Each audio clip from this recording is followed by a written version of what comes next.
ప్రస్తుతం man of masses NTR హీరోగా sensational దర్శకుడు ప్రశాంత్ నీల్తో భారీ సినిమా చేస్తున్న సంగతి అందరికీ తెలిసిందే. ఈ సినిమా కాకుండా ఎన్టీఆర్ నుంచి తన మొదటి బాలీవుడ్ చిత్రం వార్ 2 రాబోతుంది. మరి రీసెంట్గానే వచ్చిన టీజర్తో మంచి హైప్ని సొంతం చేసుకున్న ఈ చిత్రం కోసం ఎన్టీఆర్ ఫ్యాన్స్తో పాటుగా బాలీవుడ్ గ్రీక్ గాడ్ రితిక్ రోషన్ అభిమానులు కూడా ఆసక్తిగా ఎదురు చూస్తున్నారు. ఇదిలా ఉండగా జూనియర్ ఎన్టీఆర్ వార్ 2 కోసం తన ఫైనల్ వర్క్ని షురూ చేసిన విజువల్స్ ఇప్పుడు వైరల్గా మారాయి. మరి ఎన్టీఆర్ తెలుగు, హిందీ సహా తమిళ్లో కూడా తానే టీజర్కి డబ్బింగ్ చెప్పుకున్న సంగతి తెలిసిందే.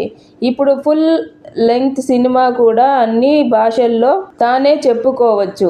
ఇక ఈ అవైటెడ్ సినిమా పాన్ ఇండియా లెవెల్లో ఈ ఆగస్టు 14న గ్రాండ్గా రిలీజ్కి రాబోతుంది. మన తెలుగు సినిమా దగ్గర ఉన్నటువంటి టాప్ నిర్మాతల్లో మోస్ట్ సక్సెస్ఫుల్ నిర్మాతగా, అలాగే డిస్ట్రిబ్యూటర్గా కూడా పేరున్న నిర్మాత దిల్ రాజు కూడా ఒకరు. మరి తన నుంచి ఇప్పుడే రాబోతున్న అవైటెడ్ సినిమానే తమ్ముడు. పవర్ స్టార్ పవన్ కళ్యాణ్ టైటిల్తో నితిన్ హీరోగా, దర్శకుడు వేణు శ్రీరామ్ కలయికలో చేసిన ఈ సినిమా నుంచి వచ్చిన ట్రైలర్ ఇప్పుడు అందరికీ ఆకట్టుకుంటుంది.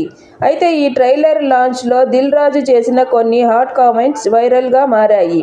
తాను ఆర్థిక ఇబ్బందుల్లో ఉన్నప్పుడు మన స్టార్ హీరోలే వెన్నుతట్టి సపోర్ట్ అందించారని తెలిపారు. బృందావనం సమయంలో ఎన్టీఆర్ కానీ, మిస్టర్ పర్ఫెక్ట్ సమయంలో ప్రభాస్, సీతమ్మ వాకిట్లో సిరిమల్లె చెట్టు సమయంలో మహేష్ గాని, అలాగే వకీల్ సాబ్ సమయంలో పవన్ కళ్యాణ్ గారు గాని వీరే ఎంతో సపోర్ట్ చేశారని, కేవలం సినిమా చేయడమే కాకుండా పరిస్థితి ఏంటి అనేది కూర్చొని మాట్లాడి అన్ని విధాలుగా సహకారం అందించారు అన్నట్లు తెలిపారు.